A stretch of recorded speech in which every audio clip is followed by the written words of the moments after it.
So what will you do if you are having a difficult time dealing with a member that does not want to pay for inactive or active dues, but is trying to still attend Kasamahan functions? Yeah.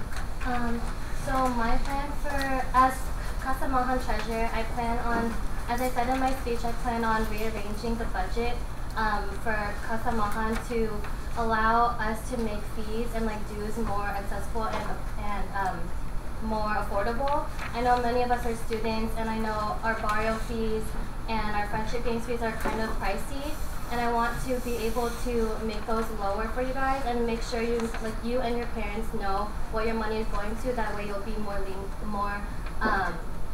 able to, or more willing to pay the dues, as long as you know where your money is going to and you know that your money isn't being wasted, basically.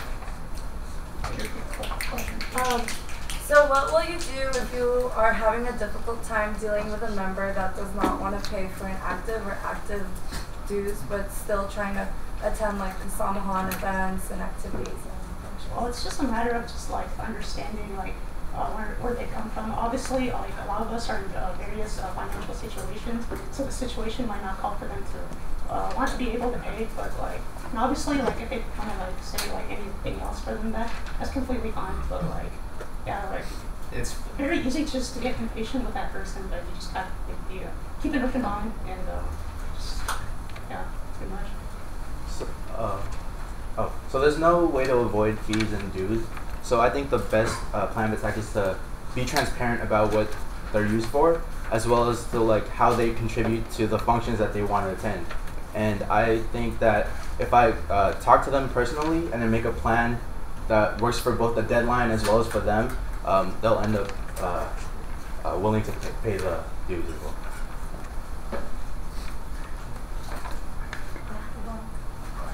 So this is a question for all three of you, but it's kind of directed a little bit more towards Angela and Joseph.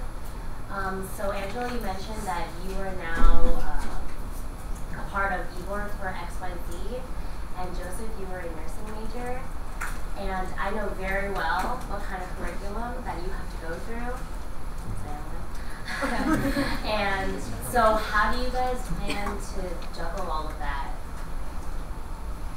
Well, I knew coming into USF as a nursing major, I would have to know how to prioritize my time as well as organize myself so that I can get through everything efficiently.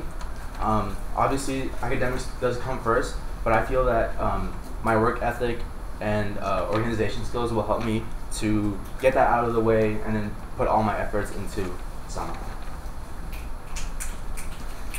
So for me, like we've all heard that cliche saying. We all heard it worded differently. That like, if you really care about that person and like like want to invest in that person, you will like create time for that person. So like, say that person is Kasamahan. So like, Kasamahan really has done a lot, and like I will create time for it. That being said, that saying I just said, like, yeah, I need to call my audit and my Ate after this elections, man. But anyways, yeah, that's For me, going into elections, I knew that the position of treasurer is very time consuming. Like seeing Diane being stressed out over friendship games and over barrio. I knew that this is a position that takes up a lot of time and effort, and I wouldn't have ran if I didn't know if I knew that I would not be able to time manage. And even if there was a situation where I would have like midterms, or if I would have to be able to balance like working and being treasurer and having a lot of schoolwork, I would also not be afraid to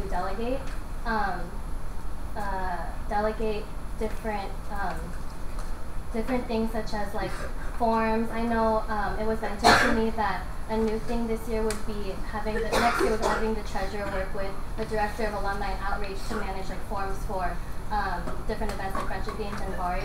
So just being able to delegate and not trying to do everything on my own all the time, because it is a big job, and I do have like the entirety of eBoard to help me. So just knowing what my resources are and utilizing them.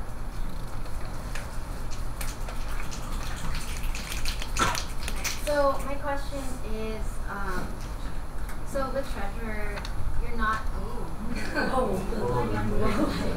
Dun dun dun. With treasurer, you're not only organizing like budgets and paperwork, but you're also organizing people, and it's key to know that your role on eBoard, is not just the logistic back end.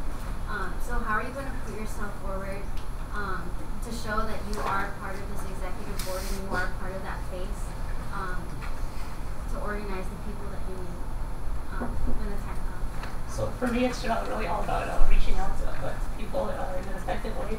So actually, I had experience doing this this past year as director of alumni relations in another work. It involves and pretty much I've noticed that there are similarities between contacting alumni and contacting undergraduate students, and the formula is pretty much similar for both types of people. So first, it's all a matter of contacting them way in advance. Now obviously, for alumni it might be a month in advance, but for undergraduate students, 1 month in advance might be too early. So it really just depends. And then second of all, it's also make sure that that point of contact, the contact doesn't end there, constant reminders. And then also another thing is to reach out to them personally, especially through text. That could be pretty effective.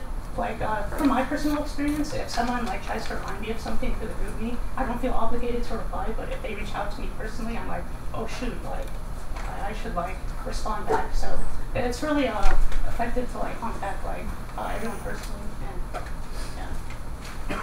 I think for me, as I said in my speech, it's important that the treasurer is very approachable and member friendly. I know it's not everyone's it's not comfortable for people to say hey, I can't pay this, or hey, I can't make this deadline.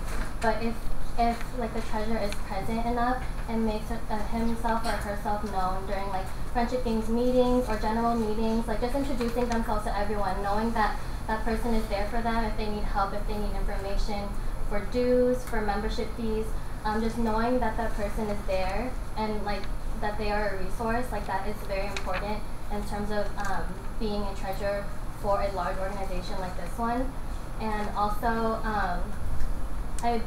like Angelo said in his speech, treasurer is sometimes seen as the bad person that chases down people who don't make deadlines. But at the end of the day, participation in this organization is what we want, and we never want to discourage people from participating even if they don't make a due date or a deadline. So even though deadlines are important in terms of making this organization function, the most important thing is having members. And you don't have members if you don't encourage people to talk to me or talk to the treasurer and plan and make sure that you can make those deadlines, or we can make something work. I agree that it's important to be an approachable treasurer, but I believe that as an officer of the organization in general, it's important to be a role model and to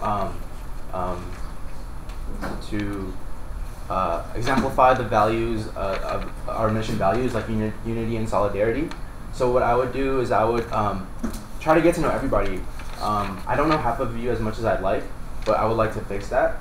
And I believe that once you create that personal bond with people, you'll come off as a person you'll come off as a person who's inspirational to others.